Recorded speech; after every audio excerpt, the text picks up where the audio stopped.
there is just this cloud of gloom that has descended over the Labour Party, and it's like a fog. If we just run on "we're not the Tories," that's enough. And it was enough to win an election, but it's not enough to run a country. People are saying this isn't working. In a way, it's to be expected. I don't even know where to start with that. That's absolutely unforgivable. Financial advice from St James's Place sponsors electoral dysfunction.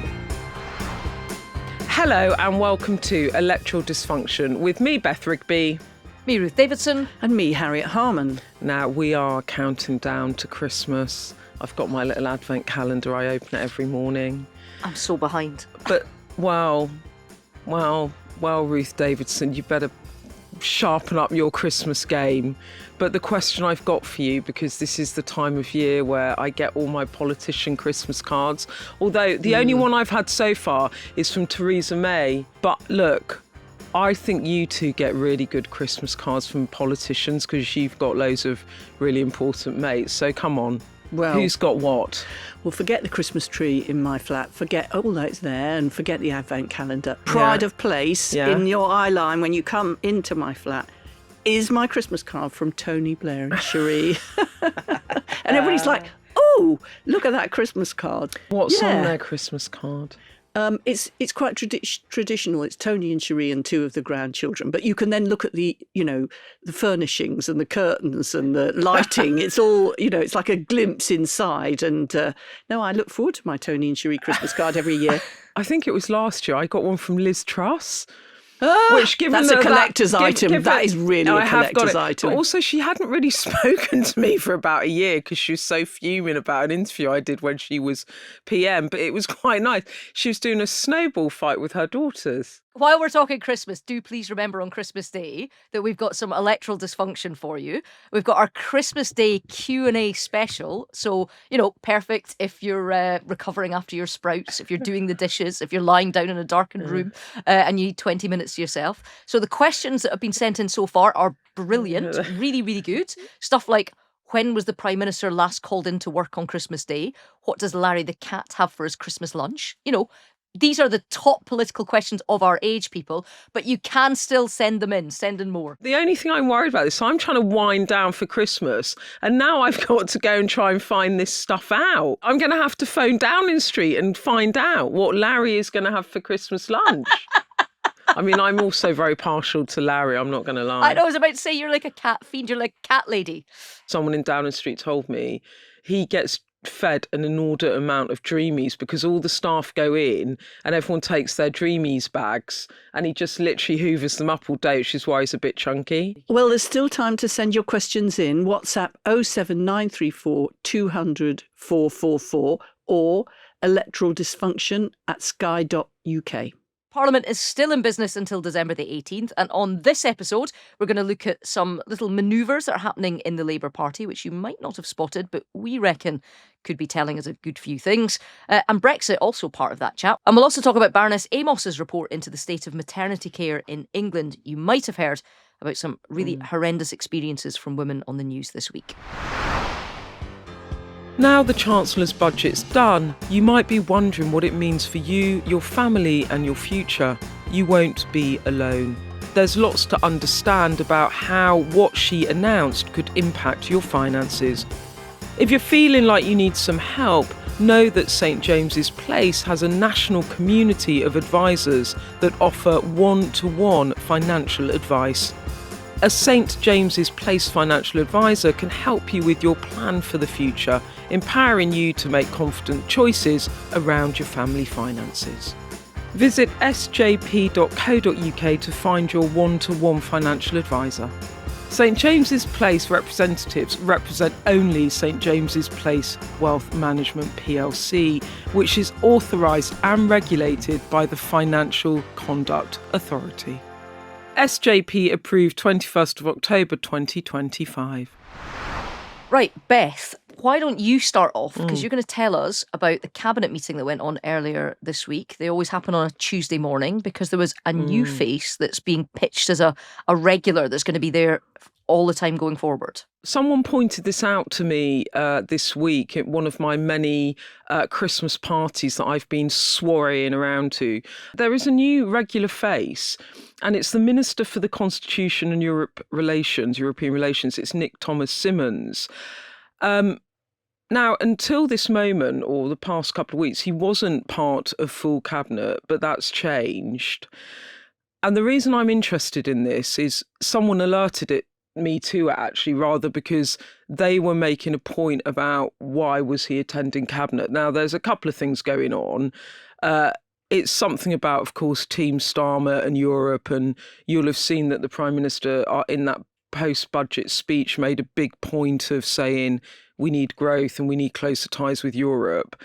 But I think it also tells us a bit about what's going on about Starmer, and Starmer being quite isolated in number 10 and in the cabinet. This is what a senior Labour figure was saying to me, that they see it as Starmer kind of bringing in reinforcements and bringing in some old allies. Harriet, what do you make of it? And can you tell us anything about Nick and his relationship with the PM? Well, he's extremely clever, a young man from the Welsh valleys. I think that his attendance in cabinet is about the fact that we need to do more to get closer to Europe. I mean, it's our biggest trading partner. It's a huge issue in relation to security, not just immigration, but the way we work on defence and on Ukraine.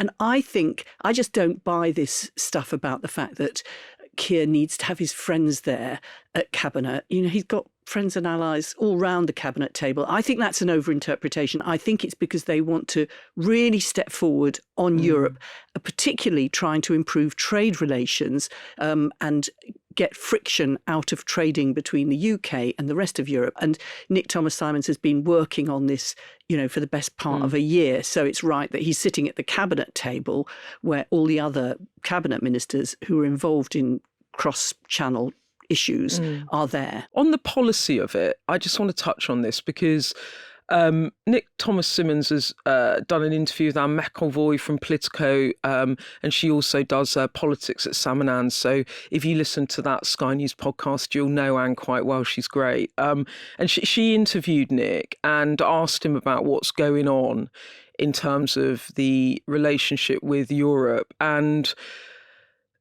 there is a big pushback from Labour at the moment saying we are not going to rejoin the customs union, and this isn't about actually going back on freedom of movement or the customs union or revisiting the single market. But 13 Labour MPs did back a Lib Dem bill wanting talks on joining a form of customs union. Is this something that should be revisited? If a government really needs growth and growth quite quickly, surely one of the easiest things it could do would be to look again at the customs union in terms of, well, politically not easy, but it would potentially growth. I guess there could be a knock-on effect for our trade deal and arrangements with the US, who probably wouldn't like it. The Labour government said that when we left Brexit, we got a very bad deal, which disadvantaged the UK and did not have smooth enough links with our biggest ally and trading partner, the rest of the European Union. And they've been working on that. In the run-up to the election, Keir Starmer made it quite clear that if he was in government, we would not be rejoining the single market or rejoining the customs union. But there are things which are not the customs union, but which make trade easier, which need working on. And because growth's a priority, that is a priority as well. And you get a bit of the, like we had with, we're not putting up tax rates, but we're taking more, and that was in the manifesto, but we are actually taking more tax off you. So, but that's not a breach of the manifesto. I think we might get into a little bit of that with the customs union, because we're not rejoining the customs union, but we could have a customs union, which is better, i.e. elements of it, which actually smooth the path for better trading relations. I think there's a real worry about trust in this Labour government. And I think that if you have like a budget where you're dancing on the head of the pin after it because you said you wouldn't raise national insurance, but you raised it, but it was only for employers. So is that really raising it because we kind of caveated it this way? And then the next year you have a budget where you say, oh, we're not going to raise income tax, but you are actually taking more tax off people, but you just you just kept the thresholds the same. So there was fiscal drag and more people were taken into it, but that's not really raising the rates. So we're kind of getting away with it that way. You do that again on something like the customs union, or a customs union. So we've not joined the customs union, but we've joined a customs union. Like, I really do think that there's some political problems for Labour in that. And this idea that it's an easy thing to do, and I know that you kind of laughed at yourself when you asked that question, Beth. It's the easy way to reach growth. I mean, I think, one, it's hellishly complicated because trying to get agreement for carve-outs and exceptionalism for the UK was hard enough when we were in the EU. Doing it as a third country, getting Macron when he's got an election coming and he wants to flex his muscles to agree with Maloney, who wants to agree with it's almost impossible to get the deal, and it won't happen discreetly and quietly. And if it becomes public, I mean, part of sending Shabana Mahmood to the Home Office is to shut down the immigration debate, which is to try and defang reform. This is the sort of thing which completely arms reform, and it would take months into years to get done. It would just be complete fuel for reform. Like, I think politically it's too hard to do, even if economically it looks like a lever that could be beneficial to the country. Well, I think that what Keir Starmer's been doing is building stronger relations with other European countries. So we're not any old other third country trying to do a deal with the EU. And I think also people do want to see economic growth, and they do want to see us working together with our European partners on defence and security. So I know what you're saying about immigration, Ruth, but actually I don't think that this would be so allergic politically, and I think it makes sense. And it's a continuum. Keir Starmer has been saying right from the start, we need to have better relations with Europe. And the Brexit deal we got was a bad deal. So we're still in Brexit, but we need a better iteration of it. What is also interesting is that the Lib Dems, of course, Ed Davey this week is really beginning to step into arguing more for a closer relationship with Europe. And I wonder whether this whole thing, like a decade on from Brexit, and everyone going, let's not go back there, let's not speak the name, it's beginning to come back into the blood and circulation now of Westminster. The Liberal Democrat, like, just as the Tories are trying to create their dividing line on the economy, and that's how and welfare with the Labour government, you can see that the Lib Dems, when they see the polling that suggests that the public now think the how do you call it? The baguette? No, sounds like baguette. Regret, but Brexit, so it's... buyer's regret on Brexit. No, but it's called regret, isn't it? Regret. I can't actually say that. Like, they've got over 70 MPs. It's the highest number that they've had in however many decades. And they're not saying anything. They're out of the media debate. They're not being seen to do anything particularly. Ed Davey's known for doing stunts during election campaigns, but not much else. They've got, 14 times the number of MPs that Reform have, and they're just absent from the national conversation. Yeah. What I want to ask you, though, Ruth, as well, is this idea about Starmer needing powers around the cabinet table, and like Harriet's given it kind of short shrift, which I understand why. I actually agree with Harriet, though, that his problem is not the cabinet table in terms of where the issues are going to come from. I think that there's unrest in the backbenches. I think that there's individual caucuses that are forming, that are having chats. And I from what I understand, he's doing a bit more in terms of having FaceTime with people, but it's not necessarily working in that they don't feel like they're being listened to. They don't just want to do a grip and grin and have a photograph with the PM and be seen chatting to him in the tea room or be called into number 10 for a meeting. They actually want to feel like they're being heard. And I'm not sure that's how they do feel. And his numbers are terrible. His numbers. So if you look at Scotland, and I know that Scotland is an outlier for the rest of the UK, but he's on -63 approval rating. Ipsos Mori did a poll this week. So people like the SNP leader is on -14. The Scottish Labour leader, Anna Sarwar, is on -28.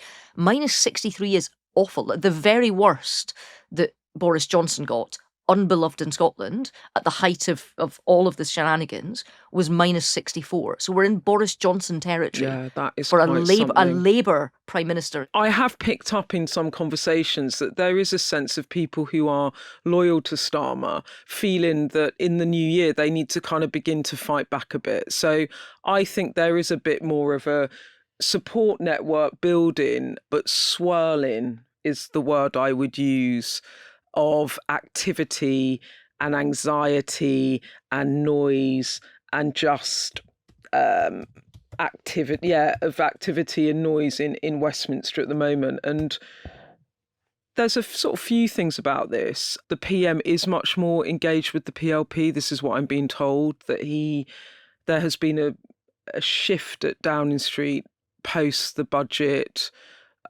in which both his team and the Prime Minister are caring a lot more about the parliamentary party. So he's alive to it. And they've also got Amy Richards, who is his new, I think she's the political director, is that what she's called? Yeah. She's apparently a very, very good operator. So she has got a big thumbs up from parliamentary people I talk to. There is just this cloud of gloom that has descended over the Labour Party, and it's like a fog. So it's settled. It's not lifting. It's just settled over the party. And there is this sense that whoever I talk to, even people trying to be loyal, that there is an inevitability about Keir Starmer being this busted flush. The level of activity from certain people in the party, I cannot move for a new interview or intervention or chat about a team up with Wes and Angela. And I get up and I get in my little car to come down here, and there's an interview with Wes Streeton in the New Statesman where he talks about being frustrated. He talks about all the good things the Labour government have been doing, but they're not being heard, and he's frustrated. And then I flick onto the Press Gallery WhatsApp group, and there's an interview with Andy Burnham with the wonderful Dan Hewitt of ITV, where he's talking about homelessness. He's also talking about Andy Burnham. He's also talking about Andy Burnham and making an intervention probably that Labour Party supporters and members would be very engaged in. Then there's Angela Rayner. She's just making targeted interventions. So there was an intervention on the workers' rights bill. I'm told that she's got questions around the justice reforms and about public confidence. I cannot move for manoeuvres.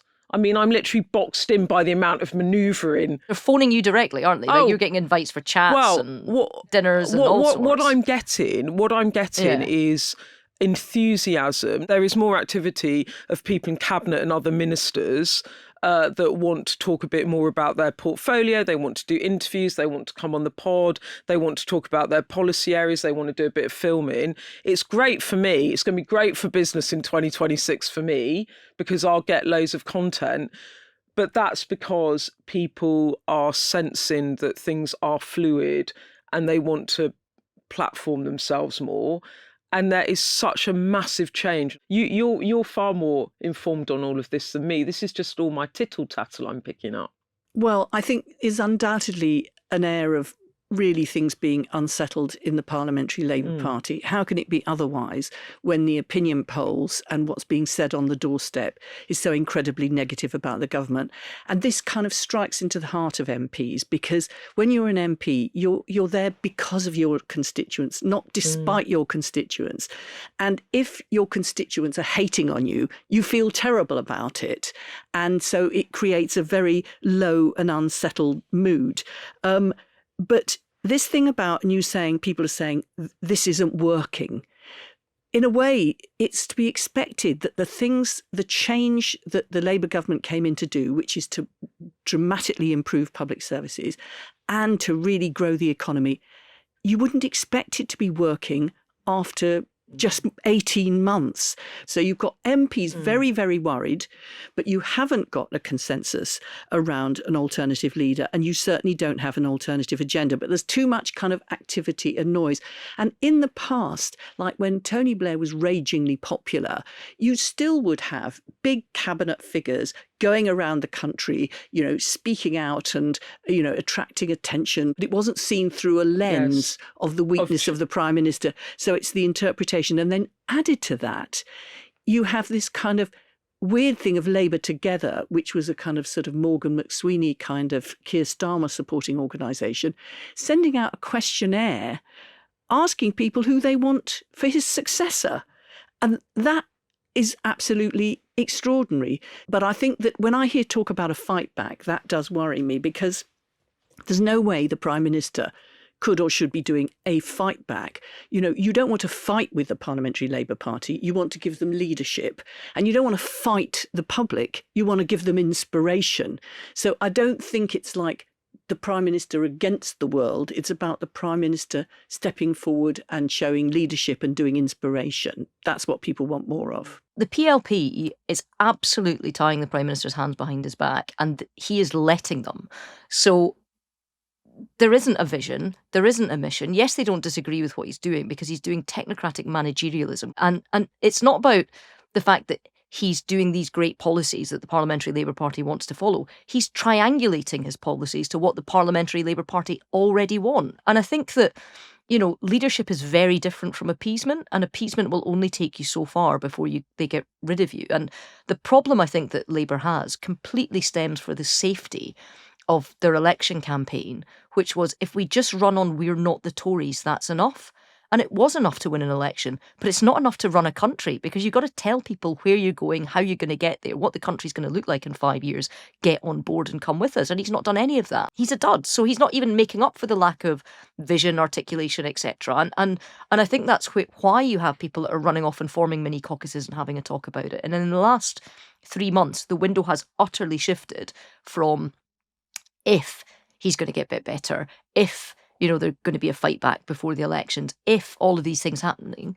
And it's now moved to, when is Keir Starmer going to go? And this Labour Together thing is another symptom of that. And even just anecdotally, I was walking behind a couple of very, very loyal Labour peers on my way to watch the budget in the Commons, who were having an open conversation just as they crossed Central Lobby about, so who do you think would be quite good next? And it wasn't the conversation that surprised me, it was the people that were having it that surprised me. It's, it is just openly talked about now in a way that, just wouldn't have been 3 or 4 months ago.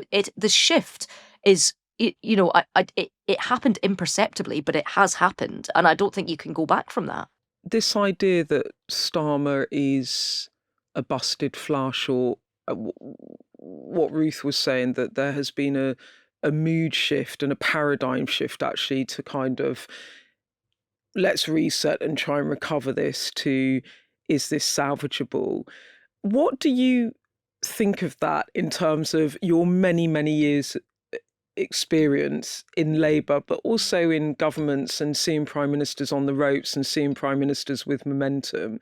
And how does it compare for you to sort of what you saw around Gordon Brown and attempts, because there was an attempt, wasn't there, to take Gordon Brown out, and that didn't happen? Certainly there was a time when Gordon Brown was behind in the polls, and an election was not that far away, when there was a lot of discussion and plotting about whether or not he should be replaced. But in that situation as well is that there was not an alternative agenda. People agreed with what he'd done on the global financial crisis and the incredible global leadership he provided on that to stop the world going into a massive depression. And also there wasn't agreement on who should replace him. So there was a lot of grumbling and undermining and sort of low-level plotting, but nothing actually ever happened on that. And he led Labour into the election and did actually better than people thought he might. Parnell resigned, and so did Hazel Blears. Right. So and they were supposed to be like precipitating something, but nothing was precipitated. Right. I mean, there's no doubt about it that what is absolutely best for the country, best for the government and best for the Labour Party is actually things improving in terms of the Prime Minister's leadership and the economy and the public service improvements coming through. Because the drama of a leadership election or a stalking horse, which I remember in the days of Thatcher, that all of that, the country don't want that. They actually want stability and progress. I accept that it takes more than 18 months to kind of stimulate economic growth and all the rest of it. I think the problem that you have is you don't expect a new, shiny new government with a massive majority within the first 18 months to look like it's falling apart, to feel like it's exhausted, to give us a greater sense of declinism to the country than was there before. The other thing that's happening is we've got the advent of populism, easy answers proffered as an alternative from the right with reform, from the left with the Greens. I think that this is something we are going to come back to, not least because it is going to be all over the headlines of the newspapers. And every time, as you said, Harry, every time an intervention is made by a would-be contender or a prominent figure in the party, it's going to be interpreted as another punt at leadership. And I think that this is going to rumble on. The final thing I would say, though, is that, I've seen a bit of the Number 10 crew in various soirees this week, and I think that there is an understanding and a desire that they have to come back in the new year. And I said, are you going to do a reset speech? They're like, no, don't use the word reset. I went, okay, you're going to have a scene setting framing speech. But the point I'm trying to make, I'm not trying to be glib, is that I think that there is an understanding. I think they have an understanding that they need to come back. They need to hone the message. They need to try and develop some sort of destination, and they need to try and get the PM to be much more consistent in the messaging. And when I talk about the fight back as well, I think it's more about fighting for what he believes in, reinforcing why he's Prime Minister and winning that election. So, let's see what happens in the first quarter. But I mean, all eyes really are on those May elections. So we will be doing much more of this. But I mean, can we all just have a rest from plotting over Christmas, though?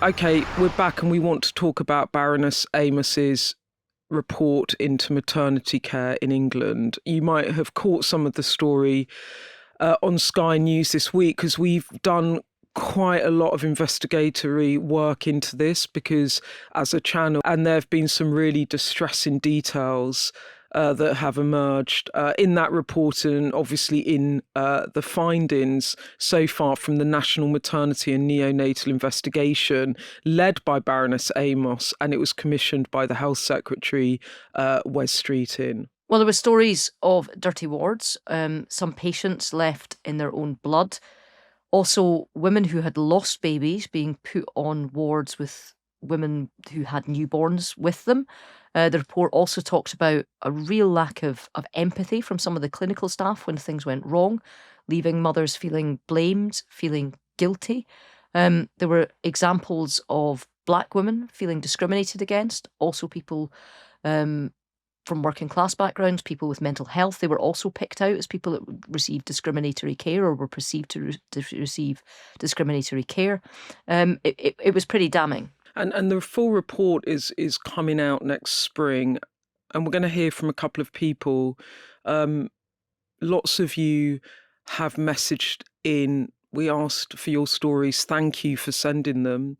The first person we're going to hear from is Lucy. She's a black woman from London. And a warning before you hear from Lucy, you might find her story upsetting. She talks about her experience of stillbirth. In 2021, I was pregnant with my fourth child, which sadly resulted in a stillbirth of my son, Saint. When I was pregnant, I went to hospital several times complaining of feeling unwell. I feel I was dismissed and ignored. There were several opportunities for them to treat infections that were detected, but that wasn't done.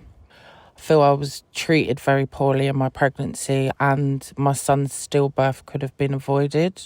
I feel I was racially discriminated against due to how I was spoken to.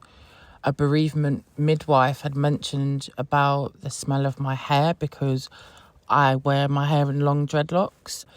Also, after my son was born stillborn, I stayed in hospital with him for 1 week in a cold cot that they often use to keep babies' bodies cold. That was broken, so my son's body deteriorated very quickly. They missed the fact that they had cut my bladder in the caesarean, and after 10 days I was in extreme pain and rushed back to hospital. It took them 3 days to detect this bladder injury. So as a result, I had to have life-saving surgery to repair my bladder. And I still suffer with bladder issues 4 years on. I don't even know where to start with that. I can't. I'm so sorry. It's just. Yeah, I'm sorry, Lucy. That's absolutely horrific. That's absolutely unforgivable. What a terrible, terrible experience. And you know, it's just an ongoing pain in Lucy's life, and unfortunately, it's not the only voice note we had on that. And people have seen so many reports come and underline the same things: mothers not being listened to, staff not being caring enough, not being enough staff, you know, and reporting the same problems with the same tragic results. And that's why this work that Baroness Amos is doing that's going to come to fruition next year has got to be the moment for change. We also heard from Theo Clarke, who used to be in the House of Commons as a Conservative MP. And she made a huge impact because she stood up and spoke about the trauma she experienced when she gave birth and the impact it had had on her. And it's quite a thing to think that that was the first time that it had ever been set out. You know, people had talked about the stats and what their constituents had said. And she spoke from her personal experience and then led a cross-party campaign, did a report. And I think, you know, she made a real difference, and she's campaigning on the issue still, and we can hear from her. I was incredibly disappointed and frustrated when I heard the reflections this week from Baroness Amos's report into maternity care in the UK. As a mother myself who suffered from a very traumatic birth, where I had a postpartum hemorrhage after giving birth to my daughter and went on to suffer from a very significant birth injury known as a third-degree tear, I've really seen kind of firsthand the significant lack of postnatal care in this country. And it was that led me to chair the birth trauma inquiry last year in Parliament, which was a cross-party investigation by MPs, which heard from over 1,300 families. And I think my concern is that there are now 748 recommendations from previous maternity investigations, which have not actually been implemented by the government. So I hope that the maternity task force, which the Health Secretary is setting up for next year, will take action to address that and make sure that they're being implemented. Because quite frankly, I don't want anyone who's a bum in this country to go through what I and so many others have done. And finally, I'd just like to say that I think the main policy step that the government could take to address many of the failures in maternity care is to appoint a maternity commissioner. That was one of the key findings of the Birth Trauma Inquiry report last year, that we really did feel that having a dedicated person in the government who was appointed by the Prime Minister and would report to them, who would not be at the mercy of government reshuffles and changes in different administrations, but would be responsible for overseeing and implementing those recommendations, is incredibly important. I mean, the thing that strikes me about this and actually angers me is that this has been going on for decades. So I sat down the other night and read the interim report, right? And it shocked me, but it didn't surprise me, in that you will hear women who had babies 30 years ago talking about the trauma, failings, but it is still happening today, and there has been countless reviews. Why is it still happening? What the hell is going on that this cannot and is not being dealt with? Well, I think for ages this trauma and this loss of babies, but also of mothers, was just unacknowledged. It just was something that happened and was not spoken about in Parliament and not prioritised in government. And I think we've got to the stage where we've had, as you say, individual reports and indeed other reports looking across the piece, but we haven't yet had the concerted action which will make a difference. And people get to the situation where they hear again and again the same things being said that needs to change. And when they don't see that action, then it's really despairing. And I always think when I hear what Lucy said, is that is a lifetime loss. You know, it's funny when people sometimes say, I'm so sorry for you at what must be a difficult time, but it's a forever loss. Yeah, of course. It's not just something that happened at the time. And I think that, you know, the drive that people like Theo has put into this, that Baroness Amos is taking it forward, you know, the only point of this is that things have actually got to change, because, you know, we're no longer wanting to point out the lessons that need to be learned. It's the action that needs to follow. I think there is something about this being women's services and almost being treated in an odd way as some kind of a lesser risk factor than some other conditions, so sort of diseases or accident and emergency or things like that. And I feel like I don't particularly want to jump in on this report in England because, you know, it's not the area that I live in, I operate in, where I have my child, or etc. Although I can, of course, respond to what was found out there. But, you know, in terms of what we've seen in Scotland, we've also seen political choices to make things worse. So, you know, we've had maternity services downgraded in rural areas. There have been people that have had very difficult labours who've lost their children, who've had their future fertility affected because of the gaps. And, you know, that's not just the forever loss of a child, but it's also the forever loss of ever having another child, which is horrific. We've also got plans in Scotland in urban areas to reduce the amount of intensive neonatal intensive care units from 8 to 3. Maybe I'm not seeing it because I'm not a man, but I'm not seeing this kind of regression or this kind of difficulty or this kind of worsening of what's being offered in male-only issues like prostate cancer care. And I'm sure we'll get messages saying that, you know, the health service is struggling everywhere, and I accept that it is, but it really does seem that in this particular area, it's not just that things are bad, but it's that they're getting worse and worse and worse. And it's not just that it's neglect, it's that there's some political choices that are making them worse. I mean, this is what Theo's point is, isn't it? She talks about women's health as an issue, that Parliament just hasn't been very good at that. And actually, and this is where representation does come in, because actually it's only been in the past Parliament, really, isn't it, that there's proper female representation in terms of MPs. Like, for decades, it was a very, very small percentage of MPs were women, right? Of course, politics is about representation. It's not about identity. But you need a diverse group of MPs, including women, in order to speak about this actual experience and to push it up the political agenda. These women are sharing their experience because they are insisting on change. And I think we should also say, you know, well done Wes Streeting for one of the first things he did was instituting this and actually getting this report out there. And this is the interim. We're going to have a full report later. But, you know, this hasn't been raised up until now. And also, it's been a cross-party issue. You know, for a while, there was only Labour women MPs raising this. And now, you know, and Theo is a very excellent example of this. There are women on the Tory benches as well saying, absolutely damn right, we're going to do something about this. Well, look, Theo has given us some suggestions of where you can go for help and support if you think you need any. And I just want to say that to you clearly, like, if this is really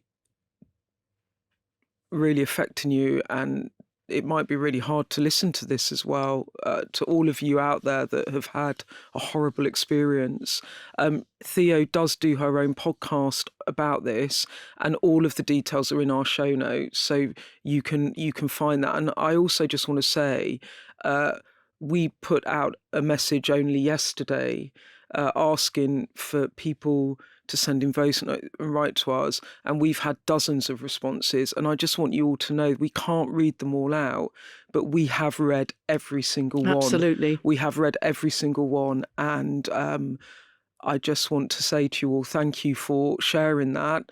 I've read them all, and my heart goes out to all of you for these horrible experiences, and I wish it had never happened. And I think the thing now is that, as you were saying, Ruth, with Wes Streeton in this review, is to actually implement some change so that the awful experiences of women and the trauma and the lifelong trauma that it has left and scarred some of the people that have written into us with, well, all of the people that have written in, that basically it can improve, and actually that it can not happen to women in the future. Yeah, I mean, what Beth was saying, like, thank you. I mean, these are some of them horrific experiences, and I'm sure it wasn't easy or pleasant to relive them when you were writing them to us. We want you to know that we really appreciate your courage in doing that. I want to read just one of the emails that we've had in, and we have read them all. This one's from Jacqueline, and it gives you a bit of a sense of things that just haven't changed. So my daughter is in her 30s now. I was lucky because I had a midwife and a female GP. Before I went into hospital, my midwife said to me, if you can, you should hold on for me. And she actually went as far as to show me her shift times. I had a birth plan, which included using a water pool, and once there, it felt like a production line. Nobody was interested in my birthing plan. I explained that I wanted to wait for my midwife. And I was only 25 at the time, and a nurse said to another nurse, sarcastically laughing, something like, oh, listen to her, she wants to wait for her midwife. Unfortunately, I was able to weather the pain, and when my midwife came, she ran me the warm bath, she helped me through my labour. And I think, you know, just in terms of that sense of standing your ground as well, like, it's so hard to do when you're in there, when you're in labour and all the rest of it. But thank you, Jacqueline, for talking to us about that. And there was another one here talking about pain management after a C-section and taking 6 weeks to diagnose an infection in her womb. But even from my own experience, so I also ended up having a C-section and wasn't in a great way. And I was referred for physiotherapy to kind of help get everything back together. But by the time it came through, I'd already done my 6 months maternity leave.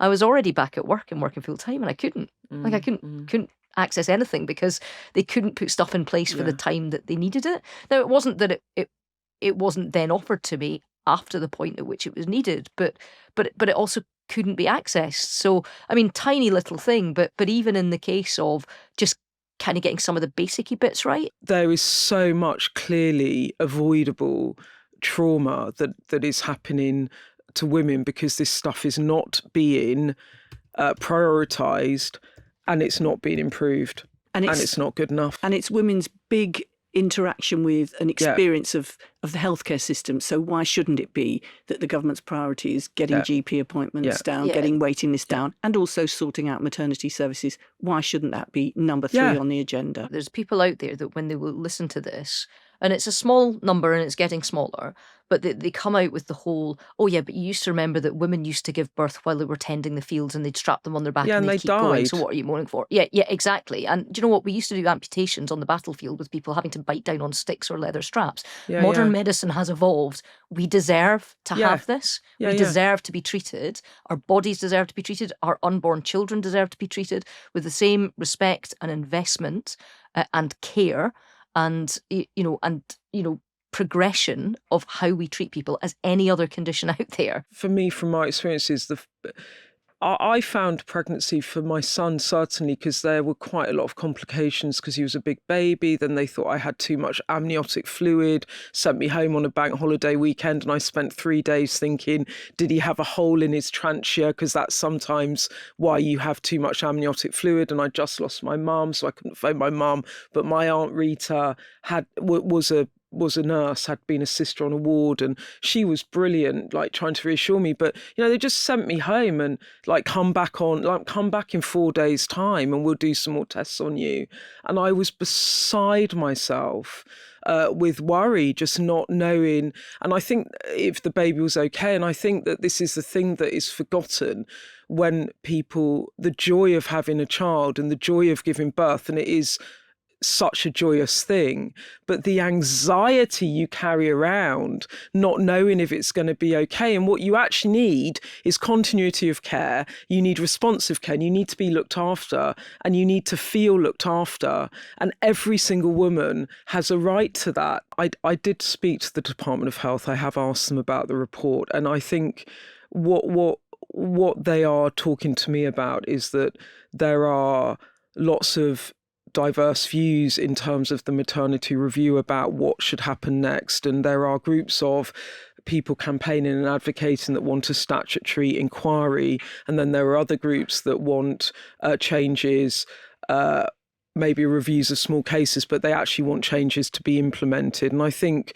from what I'm picking up from the Department of Health, there are 700 recommendations, and what they want to do is to try to stop babies dying and mothers dying, and that basically it will be a sort of, they want to begin implementation of reforms rather than having a statutory inquiry, and there's a sort of sense of urgency. So we should pick this up next year, and we should press the Department of Health. Thank you again for sending in your stories, and it felt incredibly privileged actually that you chose to share those with us, and it can't have been easy. Yeah, and Beth is right. We are out of time. We're going to come back and talk about this one again, but please keep WhatsApping us both on that issue and on others. Our number is 07934 200 444, or you can email electoraldysfunction@sky.uk. Let's get some dates in for your festive diary. We are back next Friday on the 19th of December with our final normal episode of the year. We're probably going to do who's top and who's had an electoral dysfunction in 2025. So tell us what you think. Give us your nominees. Then we've got our Christmas Q&A on Christmas Day. And also we've got a special episode for you on New Year's Day as well. So all your ED loving is coming over the festive period. Tune in. Okay. Thanks for listening. Goodbye. We'll see you next week. Bye-bye. Goodbye. Financial advice from St James's Place sponsors Electoral Dysfunction.